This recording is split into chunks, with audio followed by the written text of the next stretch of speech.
Hi, this is an excerpt from my manuscript Perpetual Repercussion, an essay. Up until the age of 17, I practiced a personal ritual of thrill. Upon boarding a flight, I would settle into my designated seat and buckle my seatbelt. As the crew made their final rounds, glancing down at the general area of crotches, I would unassumingly glance back. But just as soon as the plane taxied down the runway, I quietly unbuckled my seatbelt and braced myself. I loved that rushing ascent, my body happily afloat through the cloud swarm. Carson's Seated Figure with Red Angle, 1998, by Betty Goodwin, is a poem after a painting by Betty Goodwin of the same title.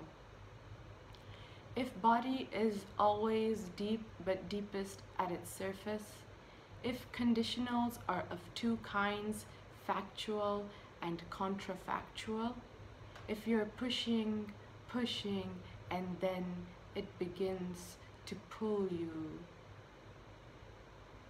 What is the language of a deepening body if not the act of being launched into the sky while comfortably seated?